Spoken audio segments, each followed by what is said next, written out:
I'm Stacy Grinsfelder from Blake Hill House. And I'm Devyn Caldwell from Our Philly Row. And we're the hosts of True Tales from Old Houses.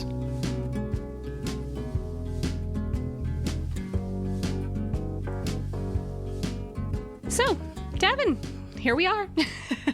Here we are indeed. How are you today, Stacy? Holding steady. Same old thing. We're still basically isolated. I think I'm the only member of my family who's been anywhere, at least in the last 3 weeks. And that was only to get groceries. I mean, I go out and I exercise and the kids go outside and play. And I'm pretty much they volunteer me as tribute for this whole thing. They send me out. I do the shopping. I come home. I wash like a maniac. And then we all just wait for 3 to 11 days for symptoms to appear. Right. Well, my car has been parked for, I think 16 days now. Oh my gosh. Oh, actually, that's not true. We cheated and went through a drive-through because we were so desperate for a hamburger over the weekend. So no, I did drive the car all of 1.5 miles and back. Right. Well, that's good. It's good to start the car. A friend and I were talking about how much work the mechanics were going to have when this is all over, because everybody parking their car and not starting it, it's kind of the kiss of death to an automobile. Yeah, it can be. I've actually started it up a couple of times, and it's parked on the street in front of across the street from our house, and so I can see it all the time. That's our public service announcement for today. If you have not started your car in several days, go out, turn that engine over, and let it run for a couple of minutes. Yep, and then go wash your hands. Yeah, exactly. Always with the hand washing, right? All right, well, I have one announcement today. I don't know if you have any announcements, but I have one announcement that I thought would be kind of fun to talk about. We're obviously, none of us are going anywhere, but yesterday I happened to see online that the Frank Lloyd Wright, I don't know if it's the Conservancy, let me look this up. I'll find out the exact name and put it on the show notes. But the basic website is savewright.org. And they have put several virtual field trips of Frank Lloyd Wright houses and made them available so you can sit at home safely and isolated and look at several Frank Lloyd Wright homes. 2 of them are Graycliff and the Darwin Martin House, which are pretty close to me. Yeah. Taliesin is included in that, which you've been to. I was at Taliesin. It was amazing. Yeah. Taliesin is also going to come up later this season because we have a guest who used to work at Taliesin. Oh, wow. Yeah. If you are sitting at home and you would like to go on a virtual field trip of beautiful Frank Lloyd Wright houses, we'll put that link right up in the show notes. Do you have any announcements today? I don't, other than I'm just glad that we're still doing this podcast. Right. Absolutely. Yeah. It's nice. This is kind of the perfect remote and self-isolation format podcasting is. It's perfect for that. Yeah. With the announcements or the announcement out of the way, it's time for our listener Q&A. We do have a question today. Devyn, why don't you tell us the question and then we'll both take turns answering it. Sure thing. So the question that was submitted to us is, how do you furnish your homes and what type of antiques? That's a really great question. I don't really follow the norms when it comes to my style. I tend to consider myself eclectic. I like antiques, but I also like very contemporary and modern as well. I like to blend them. So when it comes to my home, one of the best benefits of having an old house is that your interior can reflect time. In other words, you can have antiques and modern in the same space because it's taken time from the antiques to the modern to occur. And so you can kind of have the whole breadth. Whereas in a modern space, I sometimes feel like antiques are a little out of place. Mm-hmm. So that's just kind of my personal style in the sense that I like to use everything from 19th century dressers to mid-century modern, and new stuff. The one thing I can say is I'm a big believer that when it comes to big ticket items like a sofa, you should stick with traditional styles and not go on the limb. I see really amazing stuff in modern furniture stores, and I know in 5 years I would hate it. Okay, so you're advocating for classics because they'll hold up over time and they cost a lot of money? Exactly. If you're spending several $1,000s for a sofa, you want that sofa to last you for 15 or 20 years. You don't want to have to go and buy a new sofa in 5 or 7 years because it's a big investment.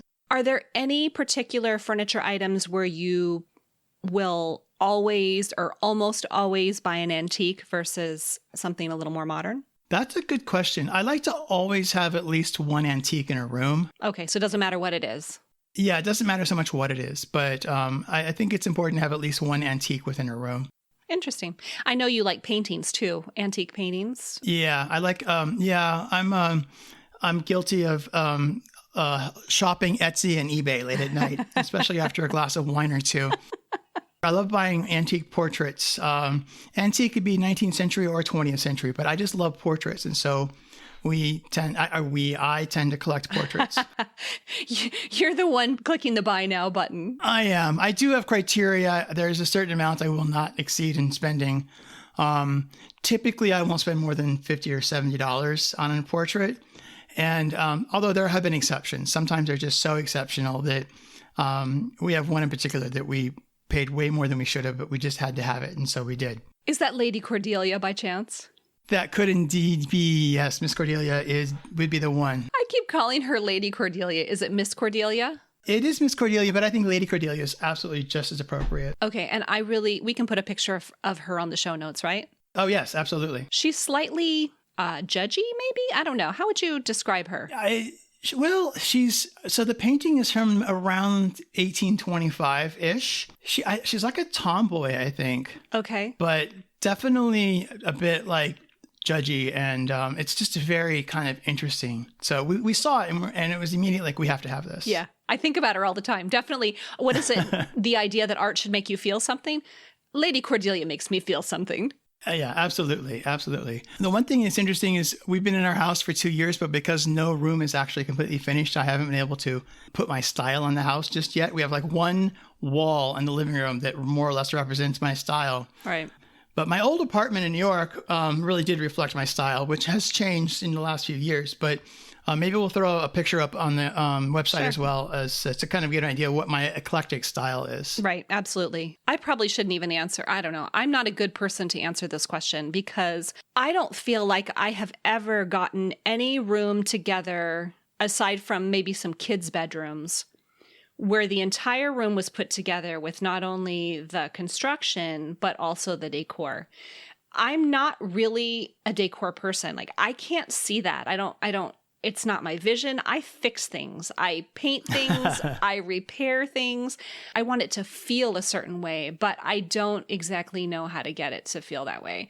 I think you have some lovely parts of your home where you've got some great moments where you've kind of pulled things together. Well, thank you. Those were accidental. And I think your butler's pantry is fabulous. Oh, thank you. Thank you. Not that your butler's pantry is the room you decorate for the rest of the house, but it's still and I think you've done a lovely job with several rooms. Well, thank you. It's something that is developing. I can feel it develop, but my head almost always goes towards construction, fixing things, repair. I mean, it's very rarely in that space where I'm thinking about decor or what it's going to look like.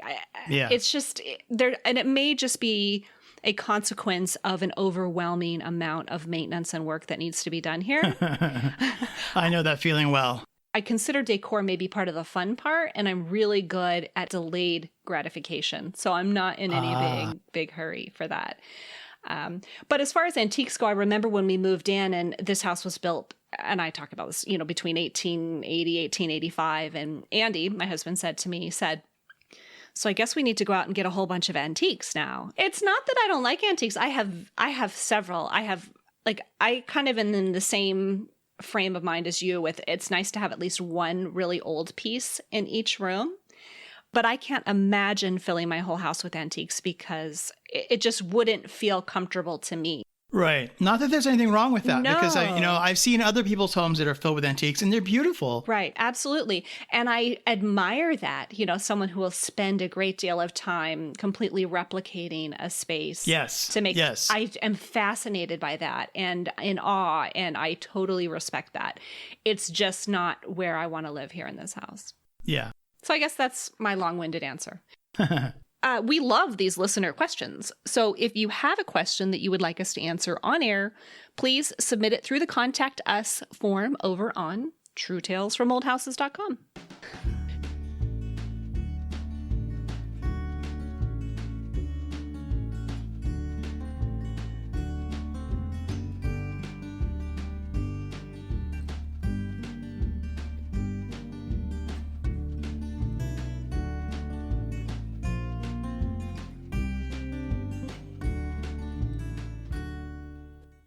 Today's guest is Paige. She and her husband Trevor have a house moving story, but with a twist. If you'll remember, this isn't our first house moving story on True Tales from Old Houses. No, it is not. During season 1, our guests Larissa and Chris talked about the nuts and bolts of moving their house over 70 miles to its new location. Yes, 70 miles. Well, Paige's story is just a wee bit different, and you'll see. But before we begin, I do want to say a little something else. During this interview, Paige mentions completely gutting her house and building on an addition. Something that did not make it into the episode is that this house was previously a rental and it had been subjected to very serious floor plan changes, and it was completely stripped of all its character, including even the basics like window and door trim. Sometimes, as old house lovers, we get attached to what might have been, and I feel it's necessary to clarify why this house is a total gut job to get ahead of those kinds of questions. I think it's really great that you raised this because we all have this tendency to want to save everything old, but sometimes it's just not there. Exactly. All right, let's get started. My name is Paige, and I am currently renovating a 1903 home in Seattle with my husband, Trevor. All right. Well, thank you for being here, Paige. It's nice to meet you somewhat in person. We know each other from Instagram. Yeah, thank you for having me. Oh, you're welcome. Your house was built in 1903. Is that correct? Yeah. Is this your first old house? Tell me how you ended up with your house built in 1903. So this is actually our second house. So our first house is a 1910 duplex, and that's about 3 blocks away from where we live now. And when we were looking to buy our first home, we first started looking in maybe 2009, 2010, when things had really crashed and things were really low price-wise. But everybody was scrambling to buy houses, and our price range at that time was very low. And so we just kept getting outbid over and over again for houses. But in the back of our mind, our dream house was actually a duplex, at least for our first property, because we wanted help with our mortgage through rent. And it was really our dream to buy a duplex in our current neighborhood. We never really thought it would happen. But sure enough, in 2012, after we had gotten married and paid off our student loans and basically had no money left, we of course found our duplex. And we had to really scramble then to figure out how the finances would work out. But at that time, there was a really incredible FHA, or First Time Homebuyers Association, program going on that allowed us to only have to put like 3.5% down, I believe, to buy our home. And so we were able to get in, and the rent money coming in from the tenant in the other unit also helped kind of push us over that ledge to get qualified. Sure. So that house was originally built in 1910, and then it was converted into a duplex in the 50s. And we could have converted it back to a single family home, but we decided to basically rehabilitate it and keep it as a duplex. So a lot of the character had been stripped out. We put all of that back in, and we only got to live in it for about 6 months finished, but we then ended up moving. So, but that was 3 years ago. We took a little jaunt down to California for a few years for my job, and then we moved back to Seattle about a year and a half ago. Right. I find it so interesting that the housing market in Seattle, a lot of the rest of the country was sort of reeling after that 2008 crash. And Seattle's like, buy all the houses, buy them all. Right. I find it so amazing to me that there's so many people were in a position to snap up an inexpensive house when so many people were just like, oh, I don't even know what's happening right now. Like maybe we won't even keep the house we have. So Seattle's always been a very atypical market, I think. Certainly not a reflection of the entire United States. Do you agree? Yeah, and it's tough too, because we happened to get very, very lucky when we bought our duplex, and it was literally the bottom of the market in Seattle when we bought. We have ultimately been able to do really well with that property. With our 1903 house, unfortunately, we kind of bought at the top. And I don't actually know if that was really the top everywhere else, but at least in Seattle, that was the case. Right. But we plan to hold on to it, regardless of whether in the long term, we end up renting it out, Right. or if we live in it forever. But our plan always is to hold. We've got some wiggle room, Right. especially because we did so well on the first property. We ended up in one of those lucky situations in our house in California. The same thing. We bought at the very bottom, and 3 months later, we couldn't have turned around and bought the same house again. It was that quick. That bubble was that fast. But it was the same situation. It set us up quite nicely for the future, which is good because we lost our shirts on our first house. So it all comes around. Oh. What goes around comes around, right? Yeah. Oh, it's so tough. But ultimately, buying when we did and also buying an investment property as our first home really allowed us to just have a lot more flexibility in the future. And that passive income has really set us up really well financially. That's good. Let's take a brief break to talk about how you can support True Tales from Old Houses. We think you know the drill by now. Please tell others about the show, share us on social media, and leave us a rating and a review wherever you listen to podcasts. And finally, if you feel like True Tales from Old Houses brings value to your life in some way, entertainment, education, please consider making a recurring or one-time donation over on truetalesfromoldhouses.com. Donors contributing in the range of $20 to $25 or more will receive a sweet coffee mug with our logo in it. Look, we know that times are uncertain for everyone right now. Everything is up in the air and changing so quickly, sometimes on an hourly basis. So, of course, none of this is expected. Devyn and I are here for your enjoyment and education, no matter what. Thank you.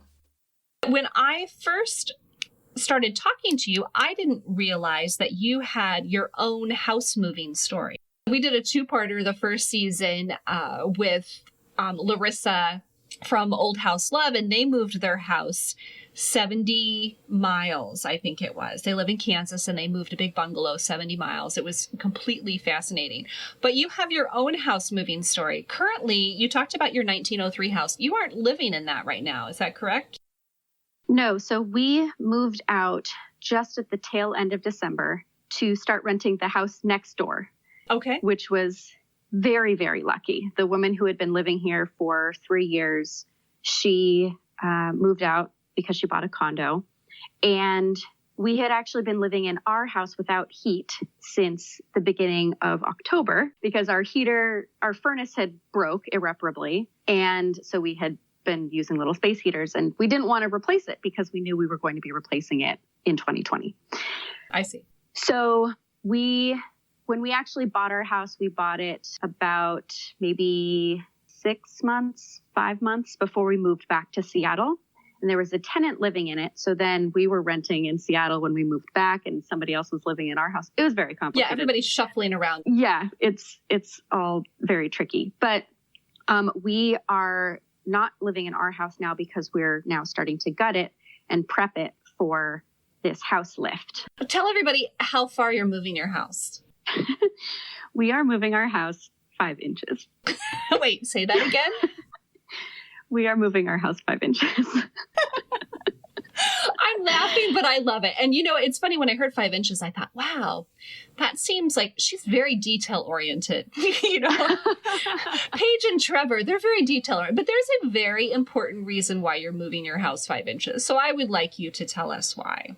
Yes. So we weren't originally planning on moving our house 5 inches. Let me be clear. We weren't planning on shifting it. But our house has been sitting on post and pier foundation, quote unquote foundation, which is really just sitting on little posts since 1903.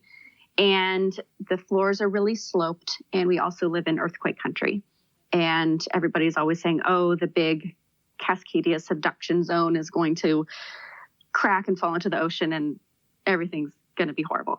So we need a concrete perimeter foundation to stabilize our home, and we'll be able to level the floors and make it so everything is as plumb as possible within an old house as we can get it to be able to do the renovations that we want to do. So I'm also not an architect, and I design software for a living. Okay. So I am a designer, but of digital spaces, not physical spaces. But I'm tackling all of the architectural designs and the permitting process myself. So it's been an incredible learning process. But it's also been really eye-opening for how strict the regulations in Seattle are. If you're going to be doing any, say, an addition to your house, even if it's in line with an existing wall, okay, that new construction cannot be within 3 feet, or it has to be at least 3 feet away from your property line. And our house, I think, is 2 feet 7 inches from our property line. There are various kind of workarounds for kind of being allowed to build these additions that close. One of which is getting an easement from your neighbor. Right. Makes sense. But apparently to get this specific easement, your house has to be at least 10 feet from your neighbor's house. And our house is only 8 feet away from our neighbor's house. Secondly, you can get what's called a variance. Right. But the variance has 5 very strict criteria, which you have to meet all of them. And it would cost between $7,000 and $12,000 and 5 to 8 months to process. So that also wasn't going to be an option. Right. For us.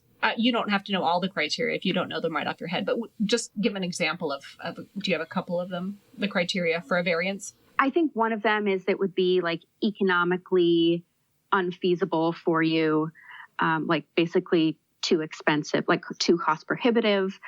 But typically those are handled in like issues of commercial building, right, and things like that. So our use case just wasn't a great example, and it would just be a long time to process. And you also have to pay a really big deposit when you submit that kind of 5 criteria application. Okay. And if they find that you don't even match one of those, you immediately fail and you lose your deposit money. Yeah, that's risky. Yeah. So I had gone down to the land use counter they have a coaching counter at the city. We were trying to work through these different options, but none of them were going to be working out. So I left feeling pretty dejected and thinking, okay, well, I guess we're just not going to do our addition at all. Mm-hmm. Because we technically could have also recessed the wall 5 inches. I was that just would look going really to ask weird. you that. That was going to be I wouldn't do it either, but I was going to ask you that question. Could you just recess it 5 inches? And sure enough, the answer is yes. Okay. Yes. So that's actually what the city was originally proposing to us.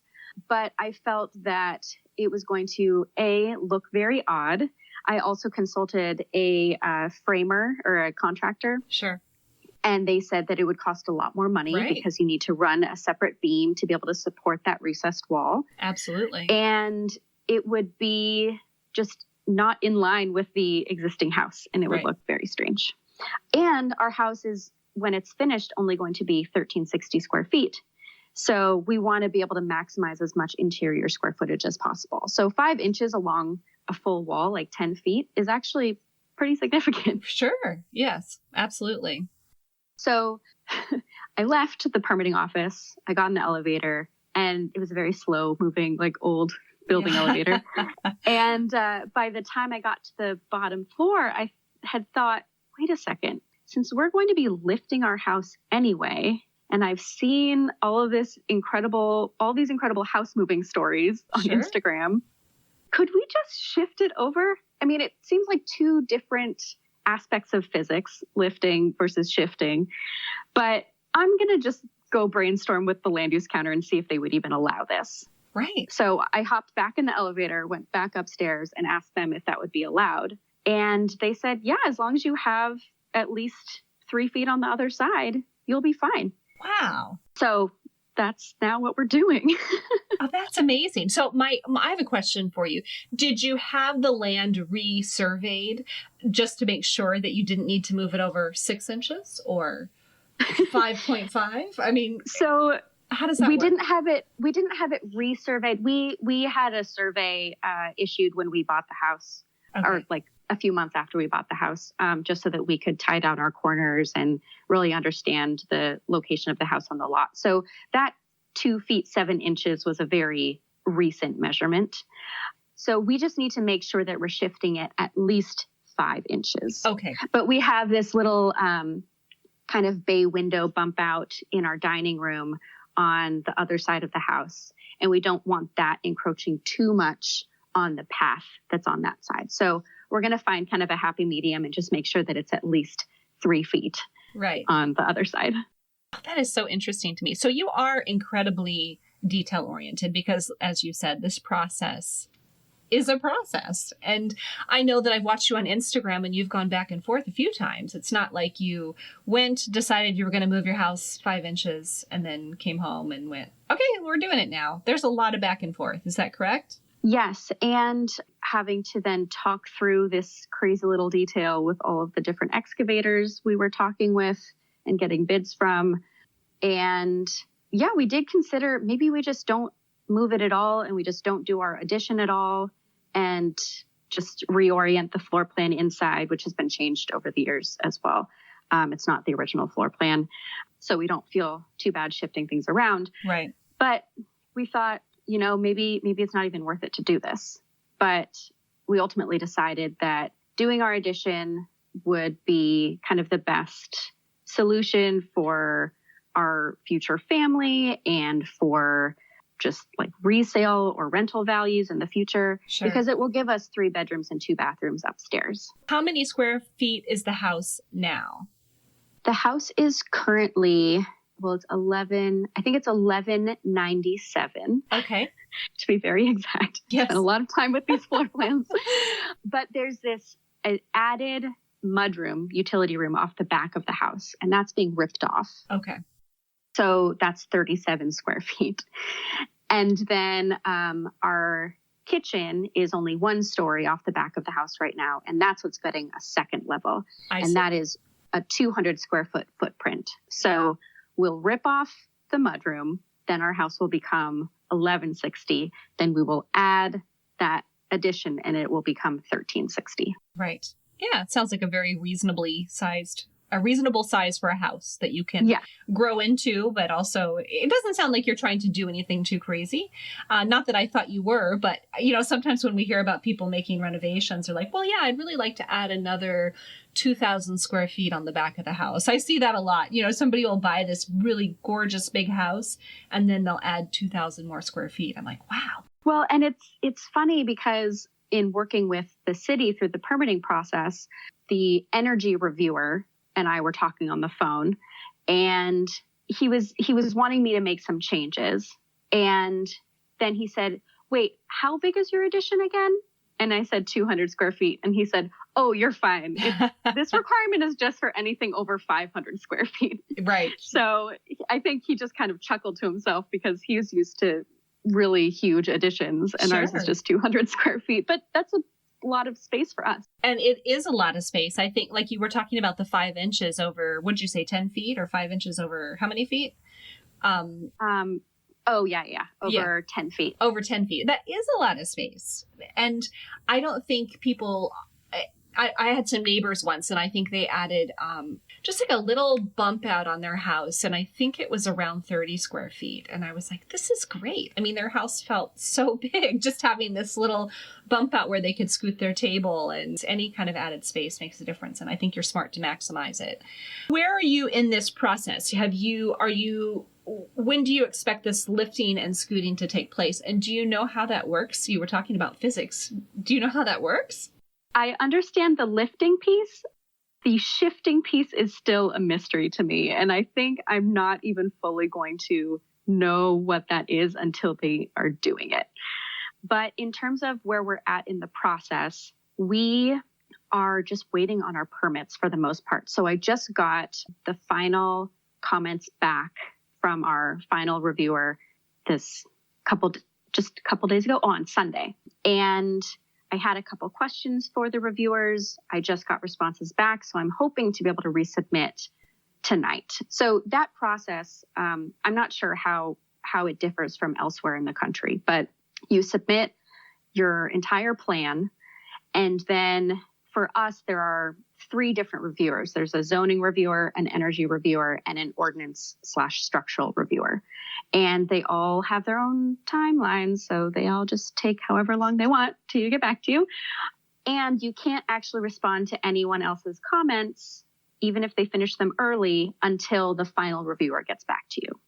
Oh, that's a lesson in patience, isn't it? Yes, yes. And I went down to the office multiple times to try to check in with them and sent them emails and voicemails. And it's definitely tested my patience. So you submit your first packet and you think that's a lot. And then they come back to you with dozens and dozens and dozens of questions and requests for revisions. And this is not something that I've done before. And I'm not an architect or architectural designer or any of these things. So I naturally had a lot of comments to respond to. I then responded to all the comments, and there were 10 pages of responses that I had written. And our final plan ended up being 22 pages long. Wow. I feel like you should get some sort of degree after you've been through this process. Like, it feels like a whole class, and you're doing like maybe a master's degree of some sort. You're doing you're defending your dissertation. Exactly. Yeah. It would be nice to just have like an honorary architect licensure or something afterwards. But I know that that's not how that works. Yeah. Seems like you'd know quite a lot, though. Right. So I submitted all of those comments and our updated plan at the end of, or I think on December 24th or something. So then, of course, with all the holidays, there were some delays. I just got the comments back. Luckily, we passed energy, but zoning and ordinance/structural had I think 3 comments each, which I was quite pleased with. Sure. That many had satisfied the need, but it was just a few little things that I didn't know that I needed to add, and nobody told me because they assumed I knew what I was doing, but I don't. So I can now respond to those and then submit those today. And hopefully in a couple of weeks, we'll have our permits. And our excavators are just chomping at the bit. All right. So they're ready. They're on standby. Yeah. They're just waiting for the permits, and then it's happening. Through this process, you're going to have a new foundation. Your house is going to have a new foundation. Eventually, it's going to have an addition, which I guess is that all starting at pretty much the same time once the house is in place? Or is that a completely separate process altogether? It's tricky right now. We're still trying to work through it because we've been meeting with a few different general contractors and asking them if they can handle just kind of the structural and systems side of the project. And then we would general contract all of the finish work or do a lot of the finish work ourselves. However, we're finding that contractors in Seattle don't really love to do that because most of their money comes from the finish work. Right. And we kind of knew that going into it. We have found a couple who have been still really excited to work with us. But one of them just straight up said, I don't think this is a good fit, but I'm happy to give you the names of framers and roofers and whoever else you need, because I think you could general contract this yourselves. Yeah. So we're actually considering now general contracting it ourselves. I'm now just waiting on that final plan to get approved before I send out the plans to these framers that I've been talking with. So we want to be able to start framing as soon as the house is back down, but we're still trying to figure out all of the details as to who's actually going to be doing the work. And the house is going to be up in the air for at least 8 weeks. Oh, while they're building the foundation. The process, yeah. It's going to take a couple months. All right. Well, Paige, thank you so much for taking the time to do this and to tell us about your process of first owning a duplex, then buying your 1903 house. And you're going through a lot of things right now. I mean, it's an incredible amount of work, and our listeners hearing about that process is really helpful. So before we go, one more question. I didn't even ask you. When do you expect you might actually move into your house? I can't believe I forgot to ask you that question. Yeah, so it's really tough to say right now. Ballpark it. Just ballpark it. It would be really nice if we were in by the end of the year. Okay. We are also open to moving in just as soon as drywall goes up. Sure. And then, once flooring and, most flooring. As long as we have a functioning bathroom. Sure. And most drywall, we don't even really need a kitchen. We could move in. Yeah. But I guess your city will probably determine when it's considered a habitable structure. So that may be contingent upon. Yeah. So I think all the drywall just has to be up because they don't care about the finishes. there are people who renovate their kitchens all the time and don't actually have a kitchen to cook in. Right. So yeah, as soon as the city approves it, but I'm hoping that that can be before we do any of the finish work, because we can do a lot of that ourselves while we're living there, or bring in a finish carpenter. Oh, something that I didn't really talk about was because it's a relatively small house, we want to try to maximize our space as much as possible. We plan on putting in a root cellar, and I want to put in some built-ins for linen cabinets and things like that. So just some of those things also that are sort of a nod to the history of the house. Sure. And make it feel warm. Thank you again for being on the show, and I will see you around Instagram, and I'm really looking forward to seeing how this whole project shapes up for the rest of the year and beyond. Yeah, thank you so much for having me. My interview with Paige took place last January, and I had a chance to give her a call to catch up because I was certain that a lot had changed since we first talked to each other.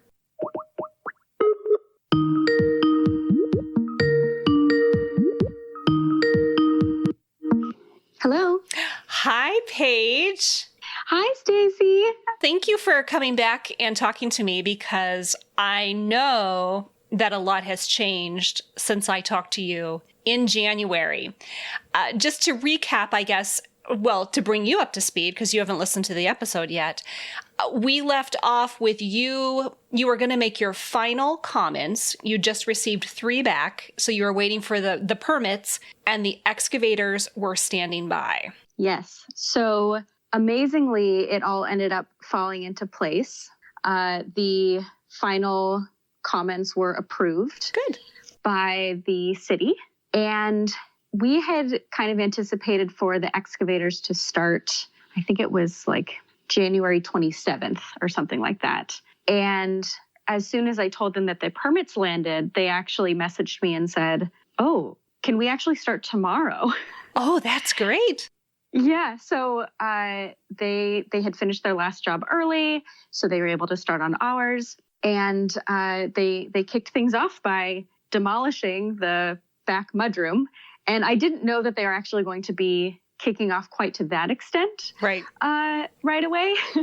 And so I came home, and part of the back of the house was ripped off. And it was a bit of a surprise. So I imagine. So they took off the back of the house, and then did they lift it first and then build the new foundation and then slide it? Remind me how that went. Yeah. So they first had to excavate all of the extra dirt out. Sorry, I should say soil. Okay. I learned recently that soil is the appropriate term. Well, we like to stay very proper here on True Tales from Old Houses. Yeah. So thank you. Yes. Scientifically accurate.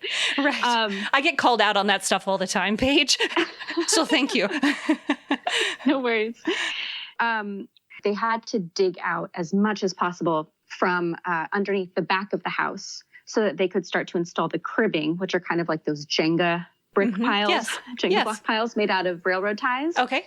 Those are called the cribs. And then they had to excavate out underneath the rest of the whole house to be able to slide the I-beams under. And that's what the house actually scooted over on. Is that correct? Yep. So there were, like, once it got raised up to the point of being able to be moved, there was an I-beam sitting on top of the cribs, but between the I-beams and the cribs, they actually placed these things called skates. Okay. They're like giant roller skates for the house. Sure. And they're actually quite heavy, but they're pretty small. They're surprisingly small considering all the work that they're doing. And it was at that point where there were a lot of people on site that day just to kind of witness this move, because I think it was fairly non-traditional because of the short distance it was moving. But the owner of the company said that it was kind of the riskiest part of the whole project, because he said if one thing kind of tips slightly, the whole house could just kind of roll and fall into a giant pile. Right. And that would be a different kind of story altogether. Yes, that would not be so great. No. All right. We just have a couple of minutes. So let me go ahead and ask you, how long did it take? And what was it? I mean, incrementally, was it moving up in inches over hours or inches over minutes? How quick was the process? How long did it last? Well, the moving of the house side to side prepping and everything like that was probably over the course of maybe an hour. With all the prep and everything, it took longer, but the actual like moving of it and making sure that everything was square and far enough away from the house next door, maybe that was about 30 minutes or so. So not very long.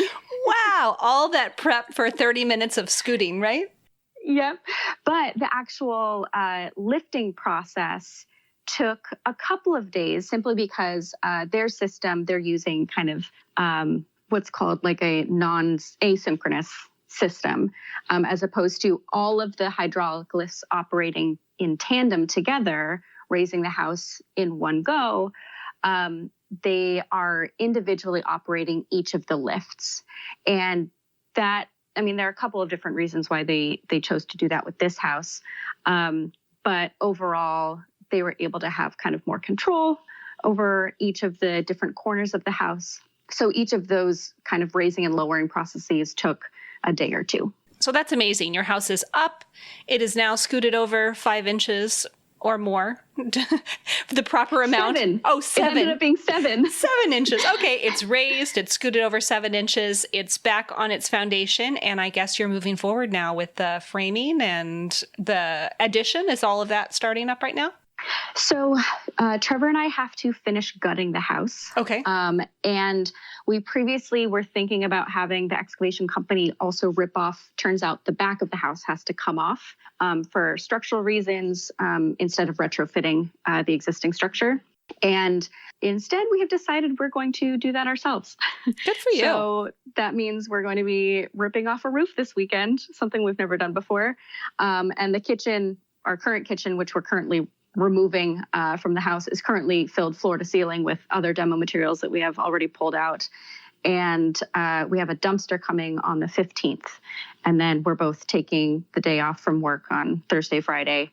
And we're going to spend a 4-day weekend trying to tear off the back of our house. Well, that sounds like quite a project.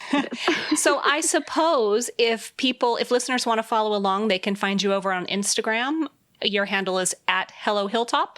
Yep, that's us. Great. Well, thank you so much for doing a quick follow-up. I knew a lot had changed, and I couldn't let this interview go out without more of an update than normal.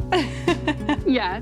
The tricky thing is that it has to get a lot worse before it gets better, unfortunately, but someday we'll get to the pretty things. Right. I think that's the truth of most renovation projects. You speak the truth. Yes, definitely. All right. Thank you. I appreciate it. Yep. Take care, Stacy. Bye. Thank you for listening to True Tales from Old Houses. You'll find everything you need to know about this episode, including links and transcripts, over on truetalesfromoldhouses.com. Until next time. Bye for now.